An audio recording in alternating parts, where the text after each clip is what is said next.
Praise the lord. దేవుని పరిశుద్ధమైన నామమునకు మహిమ కలుగును గాక. ఈరోజు దేవుని వాగ్దానము, నీ భారము యెహోవా మీద మోపుము, ఆయనే నిన్ను ఆదుకొనును. 55వ కీర్తన 22వ చరణము. ఈ ఉదయకాల సమయంలో దేవాతి దేవుడే మనందరితో మాట్లాడుతున్నాడు. నీ భారము యెహోవా మీద మోపుము, ఆయనే నిన్ను ఆదుకొనును అని. అంటే దేవుడే అంటున్నాడు, నీ భారము నాకివ్వు, నేనే నిన్ను ఆదుకుంటాను అని. కొన్నిసార్లు ఎక్కడికైనా ప్రయాణిస్తున్నప్పుడు మనం మోస్తున్న బరువును మోయలేక ప్రక్కన వారిని పట్టుకోమంటే, నా బరువే నేను మోయలేకపోతున్నాను, ఇక నీది కూడా నేను ఎలా మోయాలి అని అంటారు. అలాగే కుటుంబ బాధ్యతలు, బిడ్డల బాధ్యతలు ఒంటరిగా భార్య మాత్రమే లేదా భర్త మాత్రమే మోయాలి అంటే చాలా చాలా కష్టం. అలాగే ఒక ఉద్యోగం చేస్తున్నప్పుడు అందరి పనులు చేయాలన్నా, మన శక్తికి మించిన పనులు చేయాలన్నా మనకు అది ఎంతో భారంగా అనిపిస్తుంది.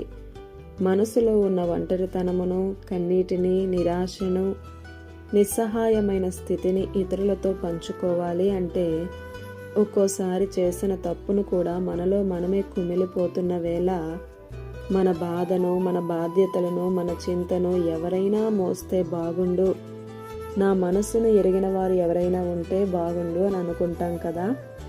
అయితే మన దేవుడు ఎల్లవేళలా నీ నా భారము వహించడానికి సంసిద్ధుడు కనుక వాగ్దానం వింటున్న ప్రియ సహోదరుడా, సహోదరి, నీ భారము ఆయనకివ్వు.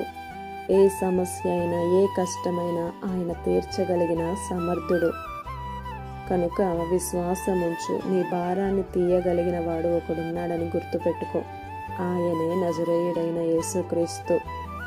ఆమేన్. ఈ దిన వాగ్దానం మనందరి జీవితాలలో నెరవేరాలని కోరుతూ దేవుని సువార్త పరిచర్యలో మీ సహోదరి Prasanna. God bless you. Amen.